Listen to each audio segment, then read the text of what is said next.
Assalamualaikum warahmatullahi wabarakatuh. Halo guys, aku Titi Sulari Madani dan aku Dia Bazariani Ayu Nintias.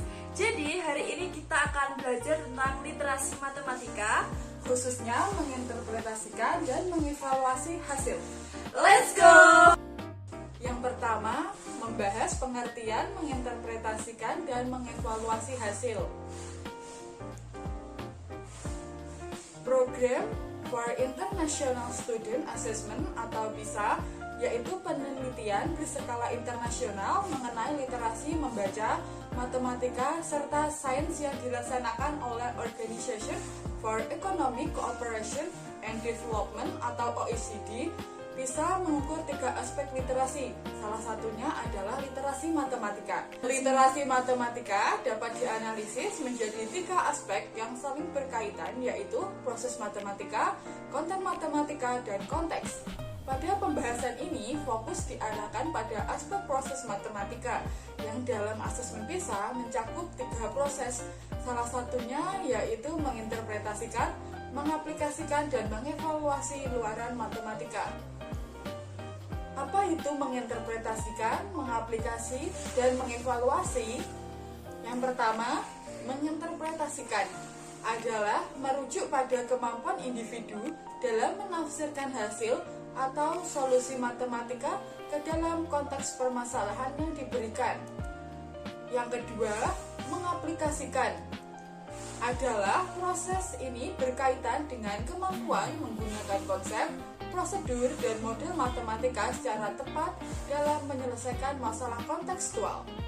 Yang ketiga, mengevaluasi, yaitu mencakup kemampuan untuk menilai keakuratan dan kelayakan solusi matematis yang diperoleh. Yang kedua, proses menginterpretasikan dan mengevaluasi hasil. Proses menginterpretasikan dan mengevaluasi hasil ada 6. Yang pertama, menginterpretasikan hasil matematis ke dalam konteks kehidupan sehari-hari. Kedua, mengevaluasi solusi matematika yang tepat dalam konteks kehidupan sehari-hari.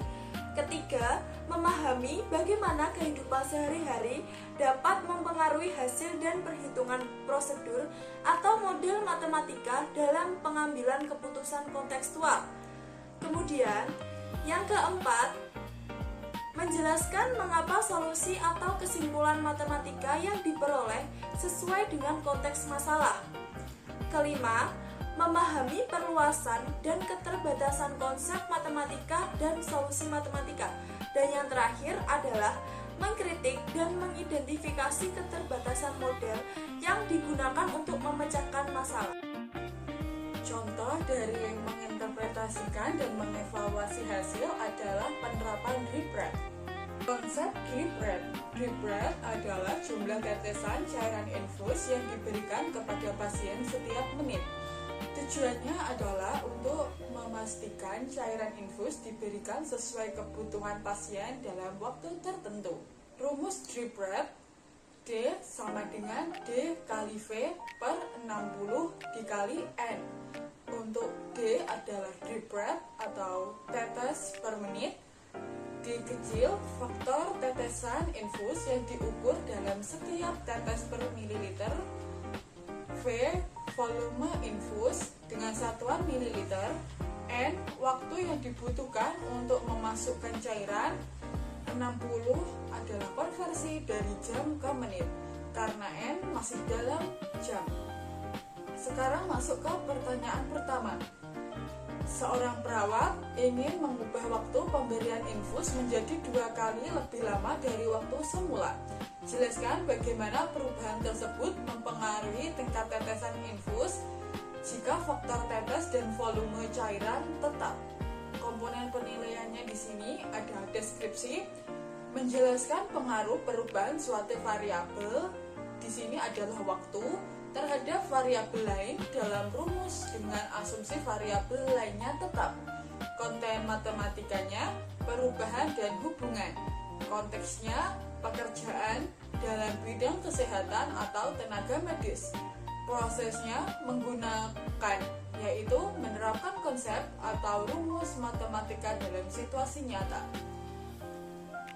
Jawabannya dari rumus yang sudah diketahui, jika waktu N menjadi 2 kali atau digandakan menjadi 2N, maka rumus berubah menjadi D sama dengan D kali V per 60 dikali 2N, sehingga dapat disederhanakan menjadi D sama dengan 1/2 dikali D kali V per 60N.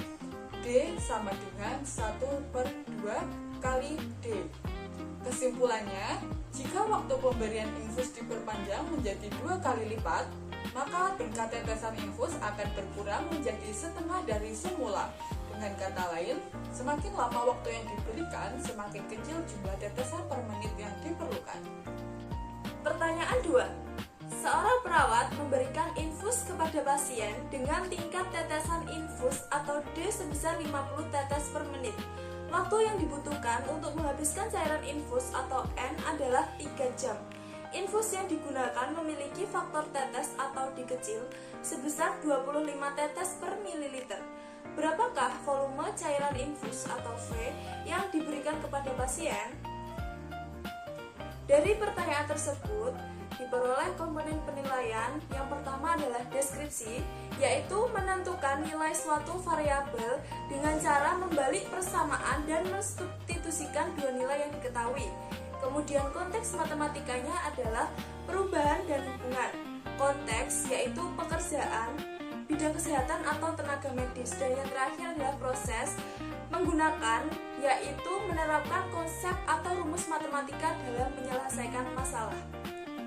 Jawabannya telah kita ketahui dari rumus awal, yaitu D besar sama dengan D dikali V per 60N. Kemudian kita substitusikan, di mana D besar adalah 50 sama dengan 25 dikali V per 60 dikali 3. Kemudian 50 sama dengan 25V per 180. Jadi kita dapat 50 dikali 180 sama dengan 25V. 9000 sama dengan 25V. Jadi kita peroleh V sama dengan 360.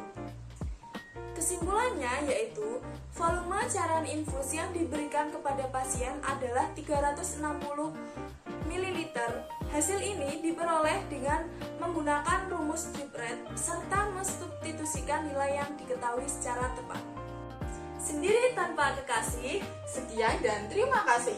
Bye bye. Wassalamualaikum warahmatullahi wabarakatuh.